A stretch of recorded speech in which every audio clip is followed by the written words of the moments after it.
It began like any ordinary morning. The sun glittered over the calm surface of Lake Evergreen, painting golden reflections across my backyard deck. I sipped my coffee, half listening to the distant hum of lawnmowers from the neighboring houses. It was peaceful until I saw the white envelope taped to my front door.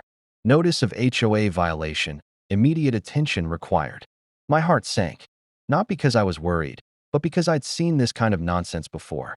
The Evergreen Lakes Homeowners Association had a long history of overstepping its boundaries. Still, curiosity got the better of me, so I tore it open. According to the letter, I was being fined $12,400 in unpaid association fees. Fees that, according to them, had been ignored for years. The letter warned that if I didn't pay within 7 days, the HOA would take appropriate measures, up to and including property seizure. I actually laughed. Property seizure? On my land. What they apparently didn't know, or perhaps had forgotten, was that I owned the land the entire neighborhood sat on. Every house, every driveway, every manicured lawn, all technically built on plots I leased out years ago when I developed the area myself. I had been young, ambitious, and wanted to create a luxury lakeside community. It had worked until the residents formed their own HOA and started pretending they ruled the place. I walked over to the HOA office that afternoon, notice in hand. The president, Cheryl Donnelly, sat behind her desk, wearing her usual smug smile. "Afternoon, Cheryl," I said calmly, dropping the paper on her desk. "Care to explain this?" She glanced at it, her grin widening. "We've been very patient, Mr. Callahan. But unpaid dues are unpaid dues. Rules are rules." I leaned forward. "Cheryl, I built this neighborhood. You pay me, not the other way around." Her tone hardened. "That may have been true once, but this is our community now." I left her office, more amused than angry, until the next morning, when I woke up to the sound of heavy machinery. Bulldozers, wrecking crews. They were parked on my driveway, and before I could even shout a word, they started tearing into the walls of my mansion, my home of 20 years, as Cheryl stood across the street, arms crossed, smiling. I couldn't believe it. They were really doing it. They were demolishing my mansion, but they had no idea what kind of mistake they'd just made. For a few moments, I just stood there, frozen, watching my life crumble into dust and splinters. My mansion wasn't just some vanity project. It was a symbol of everything I'd built from scratch.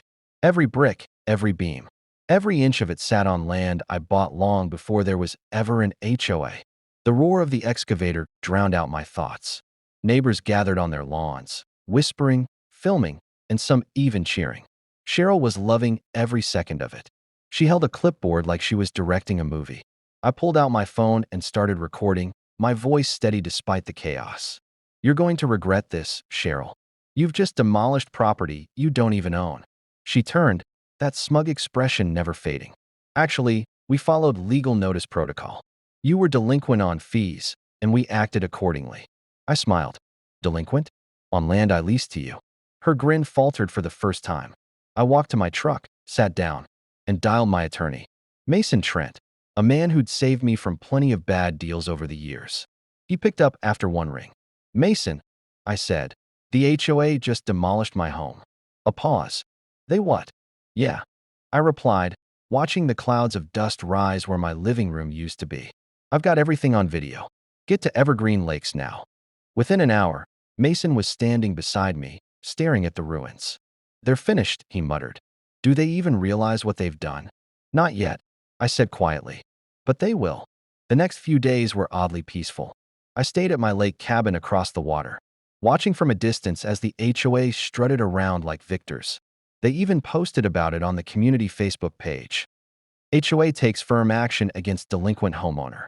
Progress requires tough decisions. The post blew up with likes and comments from residents applauding their courage. Little did they know, every single one of them had just violated the terms of their land lease agreements. Agreements that explicitly prohibited damage or interference with developer-owned property. My property. By the third day, Mason had everything ready. Lawsuits, injunctions, cease and desist orders. But we weren't stopping there. We were about to remind the Evergreen Lakes HOA and every smug resident in it who really owned this neighborhood. They thought they'd humiliated me. They had no idea what was coming next. 3 days after the demolition, the Evergreen Lakes HOA held what they called a community victory meeting in the clubhouse. Every smug board member was there, basking in applause from homeowners who thought they'd finally put the rich guy in his place. I decided to attend. When I walked in, the room went silent. Cheryl's jaw dropped mid-sentence. "Mr. Callahan," she said, voice laced with sarcasm. "Didn't expect to see you here after your unfortunate incident." I gave a faint smile. Oh, I wouldn't miss it for the world. I took a seat in the front row, folded my hands, and waited. When Cheryl began bragging about the HOA's decisive action, Mason quietly entered through the back door, carrying a thick folder. He whispered, "Ready?" I nodded. "Actually," I said loudly, cutting Cheryl off, "before you go on about how heroic you all are, I'd like to share something with the community." Cheryl crossed her arms.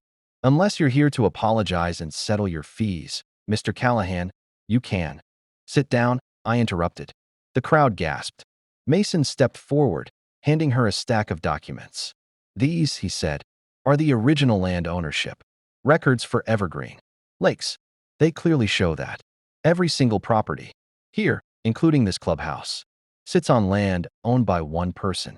He pointed at me. The room fell dead quiet. Cheryl laughed nervously. "That can't be right. The HOA owns the land collectively."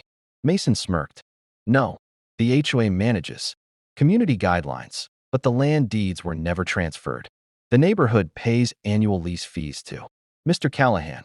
You've been operating under his ownership since day one." Murmurs spread like wildfire through the crowd. One man stood up. "Wait, so all our homes are on leased plots?" "Exactly," Mason confirmed. "And when your HOA decided to demolish Mr. Callahan's mansion, you didn't just destroy his home. You committed criminal property damage and breached every single lease agreement in this neighborhood." Cheryl's face drained of color. I leaned forward, voice calm but cold. "You people tried to ruin me over made-up fees. Now, every one of you technically owes me eviction-level damages. And you, Cheryl." I paused, locking eyes with her. "You're about to lose far more than your position on this little board." Someone whispered, "He owns everything?" "Yes," I said simply. "I built this community. And now, I'm taking it back." Cheryl opened her mouth to argue, but Mason placed a final document on the table, an official eviction notice for the entire HOA office. "You have 72 hours, I told her. "Pack up." The next morning, Evergreen Lakes was buzzing like a kicked hornet's nest. Word had spread fast. The man they'd mocked, fined, and bulldozed had just pulled the rug out from under the entire community. Homeowners crowded around the clubhouse, waving papers, demanding answers from Cheryl and her board. But the HOA office was dark, the door locked. A bright orange eviction notice was taped to the glass, signed by me. I watched from across the street, sipping my coffee, poetic justice served warm. By noon, my attorney Mason and a team of surveyors began marking property lines with fresh boundary stakes. Every plot in Evergreen Lakes, all 126 of them, was being reviewed for new lease terms. Panic spread as homeowners realized what it meant. Their ownership was an illusion. Their houses sat on my land, and the contracts were due for renewal. That afternoon, Cheryl finally showed up, pale and shaking. "You can't do this," she stammered, storming toward me. "We'll take this to court." "You already did," Mason said, handing her a copy of the judge's emergency ruling from the night before. The court sided with the developer. "That's Mr. Callahan. Effective immediately. The Evergreen Lakes HOA is dissolved pending investigation for fraud, illegal demolition, and misuse of resident funds." She froze, eyes darting over the official seal on the document. I stepped closer, lowering my voice. "You wanted to make an example of me, Cheryl. Congratulations.